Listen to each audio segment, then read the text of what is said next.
చిన్న వెలుగు. ఒక చలికాల సాయంత్రం పగిలిన వీధి దీపం కింద ఒక చిన్న పసుపు పిల్లకోడిపిల్ల ఒంటరిగా నిలబడి ఉంది. దాని రెక్కలు బలహీనంగా ఉన్నాయి, పొట్ట ఖాళీగా ఉంది. ప్రపంచం మాత్రం ఆ చిన్ని గుండెకి చాలా పెద్దగా అనిపించింది. ప్రజలక్కడ్నుంచి వెళ్తూ ఉండారు. కొంతమంది నవ్వారు, కొంతమంది గమనించలేదు. కాని ఆ పిల్లకోడి పిల్ల పెద్దగా ఏడవలేదు. తనలో తానే మెల్లగా అనుకుంది, ఇంకో అడుగు మాత్రమే. ప్రతిరోజూ అది వెచ్చదనం కోసం వెతికేది. దుకాణాల మెట్లు కింద, టీ దుకాణాల దగ్గర, నిద్రపోతున్న కుక్కల పక్కన. కొన్నిసార్లు అది విఫలమైంది, కొన్నిసార్లు కింద పడిపోయింది. కాని ప్రతి ఉదయం మళ్లీ లేచింది.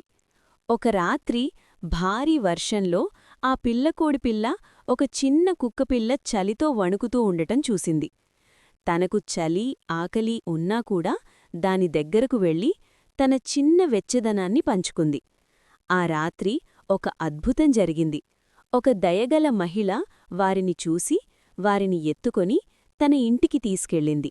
వారికి ఆహారం పెట్టింది, వారి కన్నీళ్లని తుడిచింది, విశ్రాంతి తీసుకునే చోటిచ్చింది.